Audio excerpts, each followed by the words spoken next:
हर हर महादेव दोस्तों, जय श्री केदार। आज दोस्तों केदारनाथ धाम के बाबा के कपाट बंद हुए पूरा 1 माह बीत चुका है और इस 1 महीने के अंतराल में दोस्तों आप देख सकते हैं कि केदारनाथ धाम में कितनी अधिक मात्रा में स्नो जमी हुई है। दोस्तों बीच में 15 दिनों तक तो बिल्कुल भी स्नोफॉल नहीं हुई थी केदारनाथ धाम में, और उसके बाद दोस्तों जब स्नोफॉल स्टार्ट हुई थी तो 4 से 5 दिन तक स्नोफॉल केदारनाथ धाम में हुई। उसके बाद में फिर से स्नोफॉल होना बंद हो गई थी।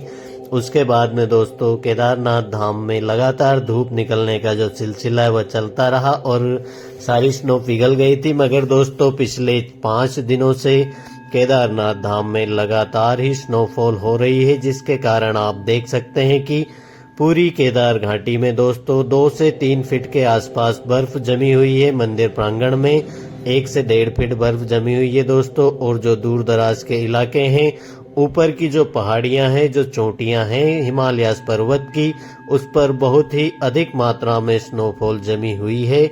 और केदारनाथ धाम में दोस्तों फिलहाल जो आर्मी के जो जवान हैं वही अपनी सुरक्षा के लिहाज से वहां पर रुके हुए हैं। बाकी केदारनाथ धाम में पूरी केदार घाटी में कोई भी व्यक्ति आपको नजर नहीं आएंगे।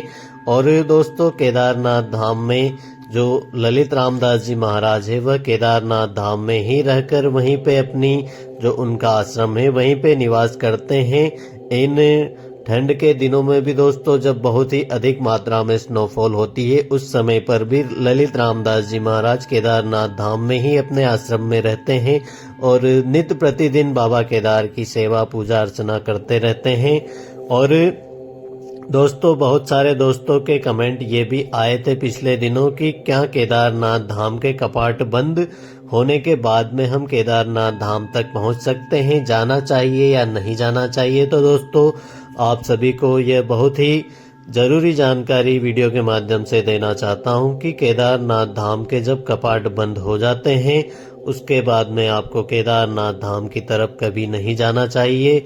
उसके भी दोस्तों बहुत सारे कारण हैं। एक तो दोस्तों आप अगर केदारनाथ धाम में जब बाबा के कपाट बंद होते हैं उस समय पर जाते हैं तो जो सबसे बड़ा कारण है वह यह है कि केदारनाथ धाम में बहुत ही अधिक मात्रा में स्नोफॉल जमी हुई रहती है। बहुत ही ज्यादा ठंड केदारनाथ धाम में उस समय पे होती है और ऐसे में अगर आप लोग केदारनाथ धाम की तरफ जाते हैं तो वहां पर आपको बहुत ही अधिक ठंड का सामना करना पड़ेगा। दोस्तों इतनी ज्यादा ठंड होती है कि आप उसका अंदाजा अपने घर बैठे बैठे इन तस्वीरों को देखकर आप यह अंदाजा नहीं लगा सकते। बहुत ही अधिक ठंड होती है। दूसरा जो कारण है दोस्तों वह यह है कि केदारनाथ धाम में इस समय पर शीतकाल के दौरान कुछ भी खाने पीने की चीजों की कोई व्यवस्था नहीं होती है। तो आप केदारनाथ धाम में अगर जाते हैं ऐसे में तो वहां पर आपको खाने पीने की चीजों की बहुत ही अधिक परेशानी फेस करनी पड़ सकती है। उसके बाद में दोस्तों अगर आप केदारनाथ धाम में उसके बावजूद भी अगर जाना चाहते हैं तो आपको परमिशन लेनी पड़ती है, जो कि हर इंसान को नहीं मिलती।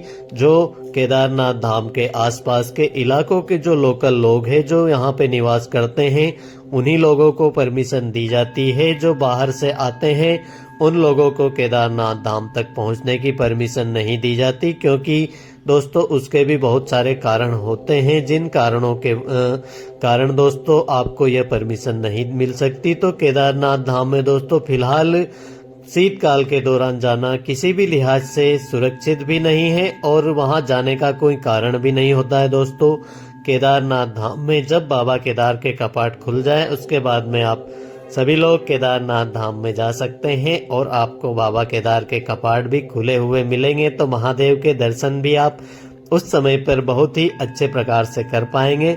फिलहाल दोस्तों केदारनाथ धाम में आपको अगर जाने का विचार मन में है तो आप इस विचार को जल्द से जल्द त्याग दीजिए।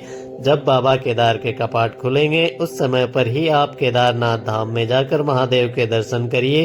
फिलहाल दोस्तों इन तस्वीरों के माध्यम से सिर्फ आपको यह बताना चाहता हूं कि केदारनाथ धाम में बाबा केदार के कपाट बंद हुए आज पूरा 1 महीना बीत गया है और इस 1 महीने के अंतराल में आप देख सकते हैं कि केदारनाथ धाम में पिछले 6-7 दिनों में ही स्नोफॉल हुई है। उससे पहले बहुत ही कम स्नोफॉल हुई थी।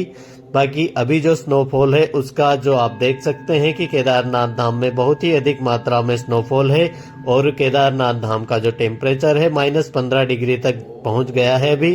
तो दोस्तों इसी प्रकार से बाबा केदार की धाम से केदारनाथ धाम से जुड़ी हुई लेटेस्ट वीडियो देखने के लिए आप हमारे चैनल को सब्सक्राइब भी कर सकते हैं। तो दोस्तों मिलते हैं एक नई वीडियो एक नई जानकारी के साथ में, तब तक के लिए जय श्री केदार।